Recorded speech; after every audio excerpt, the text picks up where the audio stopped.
Hello, people. How's it going? Well, this will appeal to people who like history, hopefully. At least doesn't waste World War II history anyway.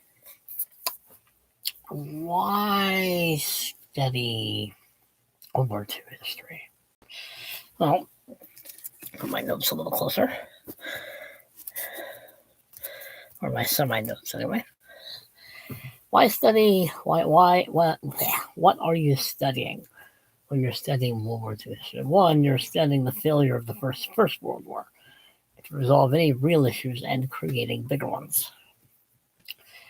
I mean, from World War One to the end of World War Two in 1949, 45, you are studying human nature.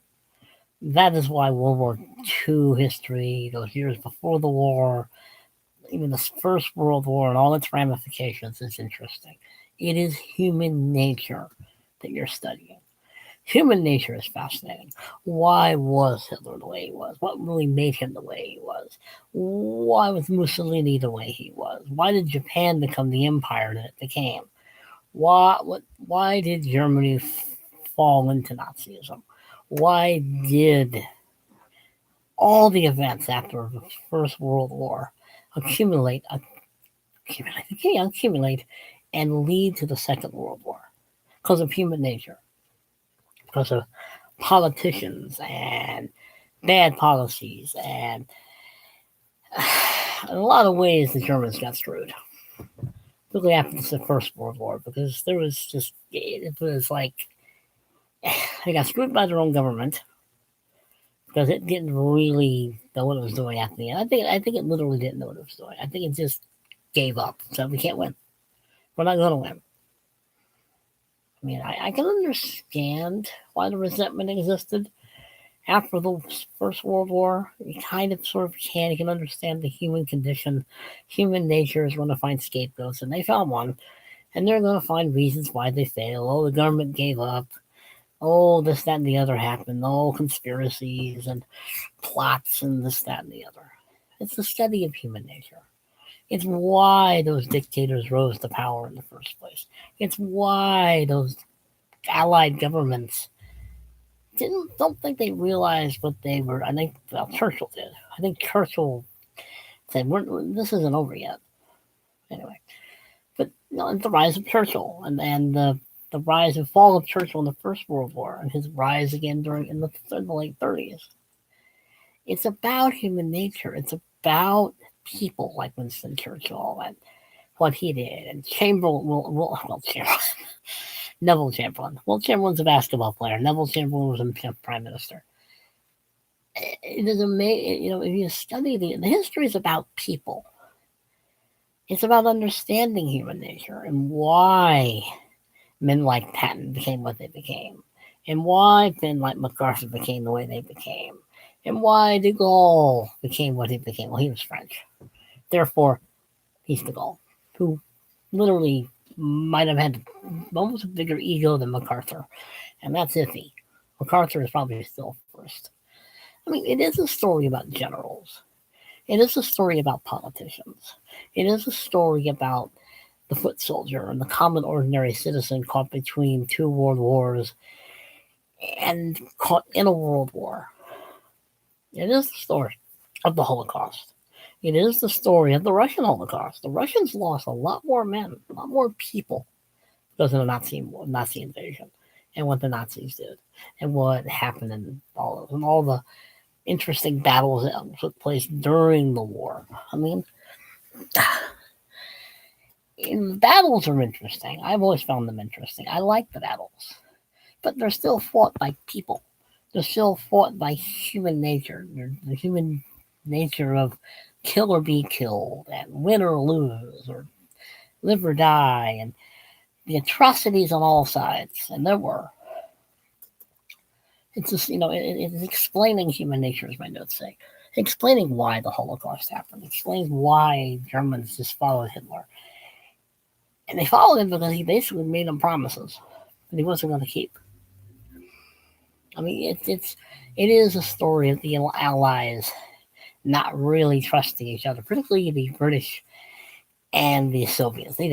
Churchill did not like Stalin. He would not sit near him. He did not like Stalin. I mean, it is a story of all the purges and all the bloodshed Stalin.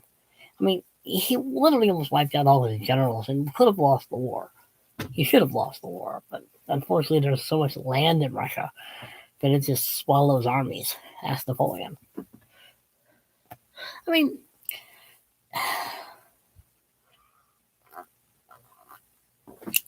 see, I've always found World War II history interesting. It's my first favorite subject to study in World War II.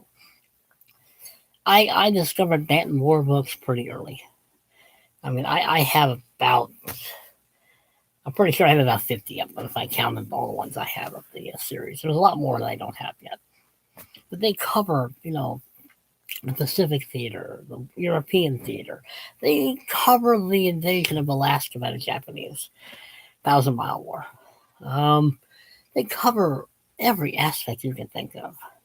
And then the Joe books, which cover pretty much the same stuff, but differently in a lot of ways. Joe books also cover the Falkland Island War.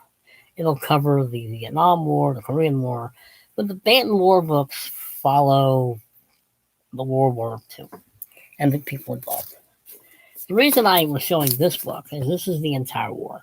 So it's not bad. It's not very long. I mean, it's not huge. I like this book because it does have, recommended reading, and some of these books I do have. It does have a chronology, Hitler invades September 1st, 1939. September 3rd, Britain and France declare war. I mean, it has a lot of chronologies. I mean, it has a lot of, historical stuff. It has selected military code names. I mean, Barbarossa, the German invasion of Russia. Jubilee, the Allied raid of Deep France, August 19, 1942. August 19th, sorry. All the bloodshed and all the violence and all if you want to study the best, the worst, and the in between of human nature, study World War II. You will encounter some of the best moments, some of the most heroic moments, some of the most sacrificial moments, and some of the worst moments. The Normandy massacres, the concentration camps. And yeah, the Americans weren't all, clean as wind-driven snow. They had their own atrocities to deal with. They had their own moments when American soldiers said, well, I'm not guarding these prisoners. And bang, bang.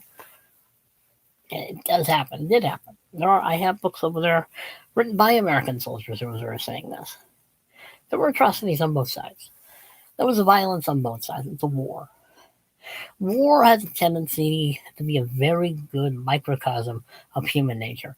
And luckily, or unluckily, with the way you look at it, if you're a historian, the Second World War was literally everywhere.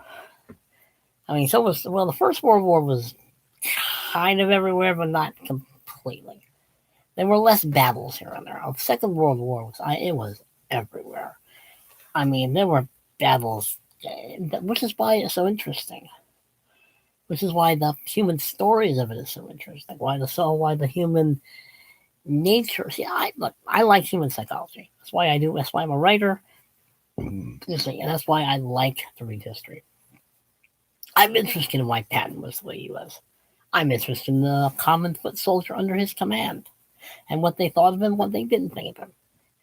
I'm interested in some of the generals that people don't like, MacArthur, and why. I'm interested in the unknown battles. I mean, you never hear about the Battle of Papua New Guinea. I mean, I am reading a book on that. It's over there. The Ghost Mountain Boys. The Ghost Mountain Boys is about the Battle of Papua New Guinea, and it's a very good book. And it is amazing. Just the landscape alone was killing them. Was literally destroying that army.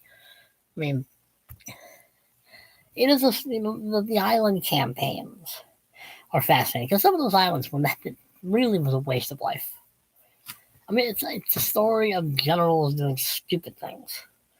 It's a story of defeats, like the Americans' first battle against the Germans at Kasserine Pass, and the battles of Anzio and Midway and D-Day and Market Garden, and the Battle of the Bulge, and Enzio, and Hurtgen Forest, and the Battle of Kursk, and so on and so forth. These are all battles. The point is, these were battles fought by human beings who did not want to die, who wanted to live. Human nature is fascinating because people will do whatever it takes to kill to survive. That's what war is about. That's what human nature is about, really. This is an old book. This book is actually younger than I am, and I'm almost 61. Well, it's a good little book, actually. It's very, very to the point. It's very detailed, lots of information. It's hard to find, of course, because this is old. I mean, found this at half price bookstore. But it does. It has a chronology of the war. It has the reading recommendations. Oh, yeah, the U-boat war. That's always fascinating. The Battle of Britain, where my grandfather fought with blue Spitfires. I mean, I could discuss movies that are fairly decently. The Longest Day is a good movie, but it's more representation history. It's more like this person symbolizes this person. Separate were actual names of generals and civilians and the common foot soldiers mentioned. For the most part, The Longest Day really is a representation of people who fought the battles. Just like the Battle of the Bulge movie. It's good, but it's iffy on historical accuracy. The Longest Day is a very good movie, but it's not history. A good history movie is A Bridge Too Far, which is the Battle of Arnhem, which is Market Garden, which was Montgomery's. Well, depending on who you read, either Montgomery deserves all the blame or he deserves partial the blame. Because Market Garden was not planned very well. That was the invasion of Holland, airborne invasion of Holland. It wasn't planned very well. I do have that over here, by the way. I do have Cornelius Ryan's A Bridge Too Far. I've also read his The Longest Day, and I have his Battle for Berlin. That's been a while since I've read that book. I mean, there are other movies, of course. The Great Escape is a good movie. Snowlog 17 is a good movie. But don't take history via movies. I mean, The Bridge over the River Kwai is a good movie, but that's not how it went. The colonel did not die at the Bridge of the River Kwai, and neither did the Japanese commandant. Actually, I've read or heard somewhere where they became friends after the war, and he was at his trial. The British colonel went to the man's trial and stood up for him. It's odd. The British are weird. God save the Queen, or in this case, the King. Well, unfortunately, it's not doing well. But the Second World War and the events before it, and even some of the events after it, we're still suffering from a lot of those events. I mean, communism did what it did. It took over. I mean, we really failed lost some of the allies we were fighting for. We certainly failed Poland. I mean, anyway, but it's fascinating. It's fascinating that the politics behind it is gut-wrenchingly annoying and irritating, and you know what's coming. And you're asking these people, what do you think you're doing? But it was politics. I mean, Eisenhower kept the coalition together. Well, having to put up with the gall was a test of endurance in itself. And Churchill was not always a piece of cake, but it was easier. And Patton was Patton.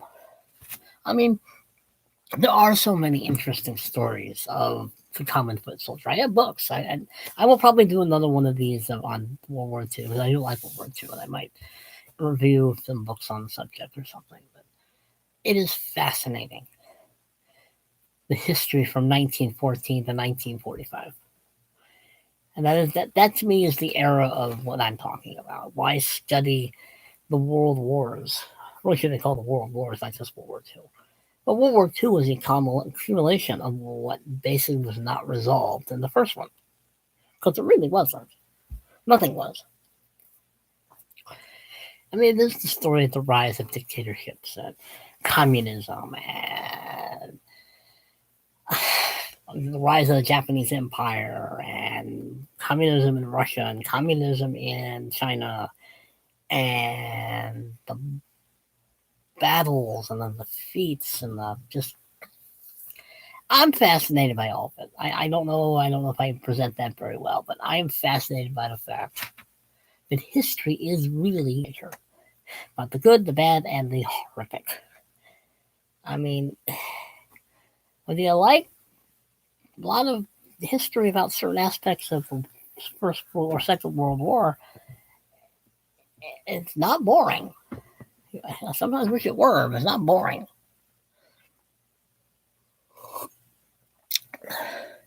I like studying World War II history. I think it's understanding human nature, explaining human nature, recording human nature, understanding human nature, explaining it. Basically, it's about human nature, as I keep saying. That's why I like it. That's why I think it should be studied, particularly now, because I think a lot of people just don't understand what the Second World War was about. I mean, it's not being taught in school anymore. It really isn't. It's a cursory taught if it is. I mean, there is no understanding why. I mean, there are parallels. I'm sorry, but there are parallels. What's happening now?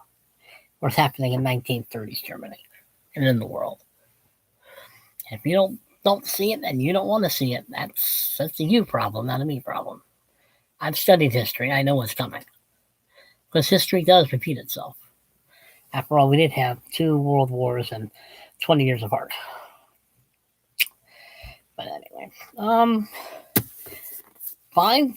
I will recommend books eventually in other videos when I do this. But if you can find this book, get it. It's probably out of, and I know it's probably out of print. But you might be able to find it on thrift books or Amazon or something. But it's a good book. It really does cover the war pretty well. It has no maps, unfortunately. It has no pictures and no maps. If you don't think about it, well, it has tiny little maps. You can't really read them or see them very well. But they have one map I've seen so far. But it has a chronology, which is useful.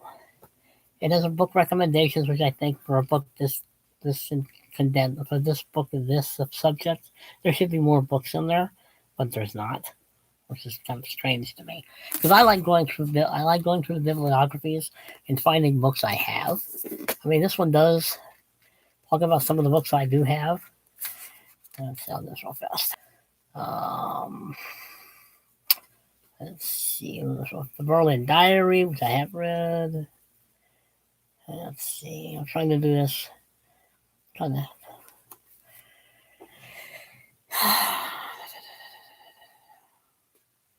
You know, this book is old, so finding some of the books I have now is not as easy. Because a lot of these books are probably Panzerleader I read. Kalan's book, First and the Last, Rise and Fall of the German Air Fighting Forces. Read that one. You would think, though, a book like this, there'd be more books in it, but whatever. But anyway.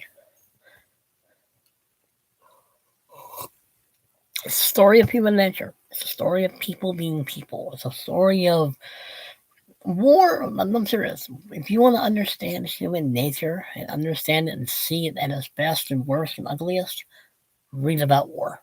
Read about wars. Because it will teach you much. It will teach you a lot. It will teach you a great deal. It will. And buy all the books you can find. The good ones. There are some good ones out there. I could recommend more, but I recommend that one first, and maybe I'll do another video on this. But anyway, on my phone. Alright, people. Behave yourselves. You know I'm not going to. Like, share, comment, subscribe, please. Behave yourselves. I'm not going to. See you later. Later.